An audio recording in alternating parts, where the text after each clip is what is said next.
think both of us. He's definitely got more brains than me. I think we've established that from school. But when it comes to all that, I think I'm much better hands-on. And when are you flying service? Baldness. Sorry. When are you flying? Did you just have a dig at your baldness?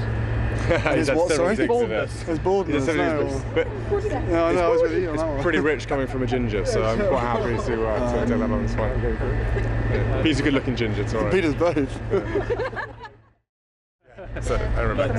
Together. Are you serious? Yeah. Well, your brothers. Yeah. We're brothers, not lovers. Right? There's a difference. We've got our soundbite. Guys, we've got a few minutes, but if you could just... I'll be very quick. Brilliant. Yeah. Thank you. That's Rob. Harry, can I start with you, because obviously we're focusing on you today primarily. You were talking recently about the struggle, sort of mental stuff like that. I mean, how much of a struggle has it been? I think the struggle that I was talking about was mainly the exams and stuff like that. I mean, when you sort of the helicopter course, you start with something like 4 or 5 weeks of ground school and exams. Exams never been my favourite, and I always knew that I was going to find it harder than most people. But I'm through that now, and finally got hands-on to a job that I absolutely adore. It is still hard work, but I'm better than William, so it's fine. Yeah. Have you been helping him with the exams? Yeah, an awful lot. He needs a lot of help. It's the RAF way, so you have to help the army out quite a lot. I mean, does it come down to sort of mental maths tests? Or? Yeah, a bit of that. A few trick questions, try and catch him out. 7 8s. Yeah, exactly. Lots of that. I bet you couldn't answer that one, Peter. Exactly. 56. Over to you. But Harry, seriously, is this fundamentally and crucially about getting back to the front line? It is. I've always had a love for helicopters. I've always wanted to be a pilot, mainly of helicopters more than fixed wing, even though I'm slightly under the impression that fixed wing is probably easier than helicopters, especially as these things aren't designed to fly. But I'm really enjoying it, and as everyone knows, it is my easiest way of getting back onto the front line, and maybe safer, maybe not safer, I don't know. But there's a bit of pressure from certain places, which I'm sure you're aware of the reasons why I'm allowed to go back, and if I do go back, then apparently I can't do the same job as I had, so I'm looking somewhere different and more of a challenge to try and become a helicopter pilot. Was it made pretty clear to you after the last time in Afghanistan that it would be your first and last time, that it was too risky for you to go back as a soldier? More the fact that I think the media had said that they would never keep their mouths shut if I went and did the same job, so I'd have to do something different if I wanted to go, yes. But you are hopeful, confident and passionate that you do get back by this means, that you get back to the front line?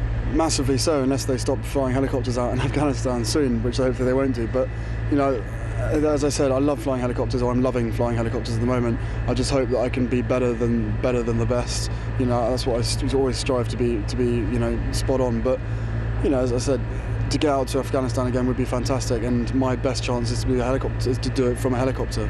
And you got off the ground yet? Sorry? You got off the ground yet? I've just got off the ground, yeah. Okay. Thank you. Thanks for asking. And can I ask, Harry, what do you hope to fly? Are you Apache, Lynx, Gazelle? I'm a bit of a Lynx lover. Since I've started this course, shouldn't have really said that. I should be selling the Apache. And I love the Apache, and as everyone does. I don't think you'd hear anyone say bad things about Apache. Brain capacity, I don't know if I've got it for the Apache, but you never know that until halfway through the course when actually they judge you on it.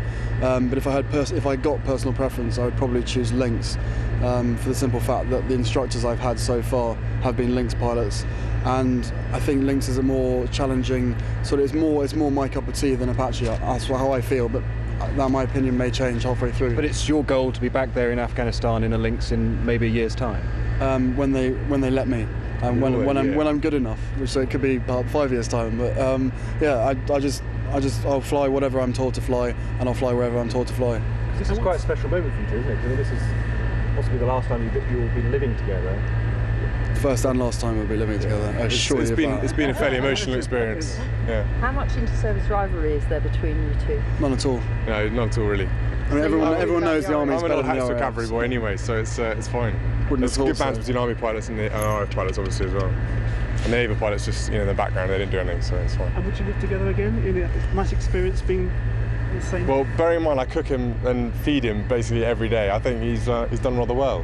I told us the other week that he did all the washing out. He does do a bit of the washing up, then he leaves most of it in the sink, and then it comes back in the morning and I have to wash it up. Oh, the lies. Unbelievable. Do you end up find yourself tidying up after him, or? Yeah, a fair bit of tidying. He snores a lot as well. Keeps me out all night long.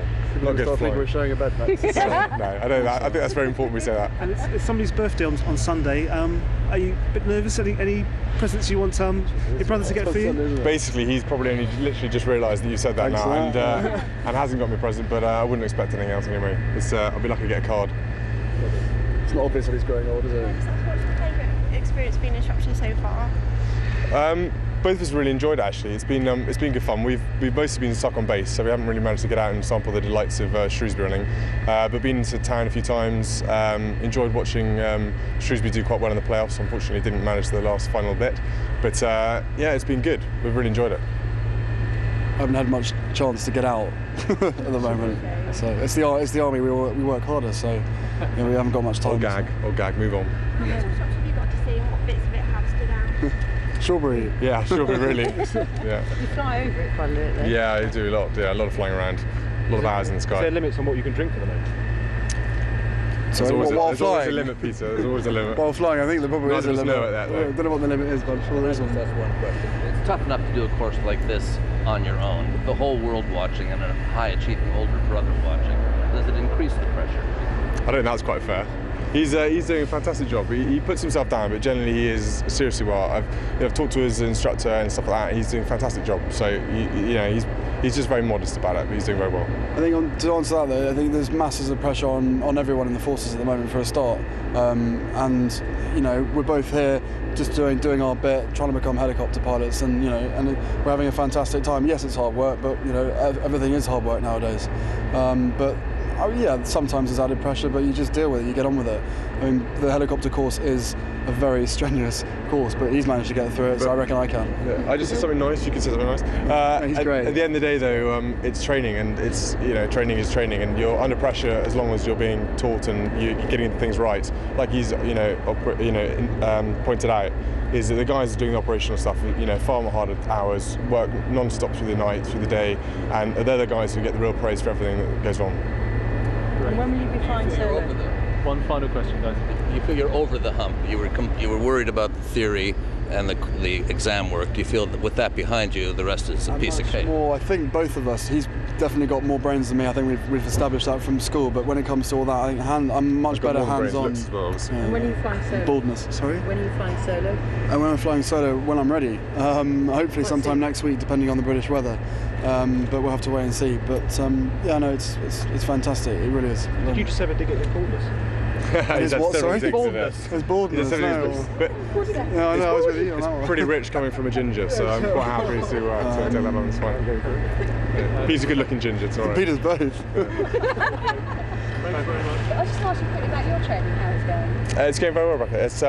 It's been. I've moved obviously off from the Squirrel because now being a far superior RAF pilot, I've now moved on to the Griffin, and it's good fun. I've got more of a crew atmosphere, so I got guys in the back, and it's really weird. You're flying along, you get these random voices coming in your ear that you can't even see, and you've got to sort of respond. Yeah, exactly. They're usually hanging off a skid. Yeah, just random voices. Yeah, but no, it's good fun. It's quite a long way to go yet before I'm finished, but I'm looking forward to a few challenges ahead and flying. And how important is it for you to do something like where you actually are getting an operational role? Because obviously there are certain constraints. Well, yeah, these constraints we always talk about. It's to me, I didn't join the forces to be, like I said lots of times before, mollycoddled or treated any different. And as far as I'm concerned, in my eyes, if Harry can do it, then I can do it. I don't really separate us in that much difference. And I think as a future head of the armed forces, it's really important that I at least get the opportunity to be credible and to do the job that I signed up for and to do the best I can. And that's all I ever wanted to do. And the search and rescue role is now, slightly different. So obviously being able to go to Afghanistan, but it's still doing an important job. And I hope that it's a step in the right direction exactly for the future. And you see this as kind of something for you for the kind of short, medium, or long term? It's a sort of probably at the moment a short, maybe medium term. Sort of 5 years, 4 years at the most, I should have thought. And then, we'll wait and see what happens after that. You seem to be hinting that an operational role isn't an impossibility. In my mind, of course, you talk to everyone else and it's impossible, but I still remain hopeful that there's a chance. Okay, thank you. That's it. Thank you. The questions will get more and more weird. Hearing voices now. Okay, thank you very much.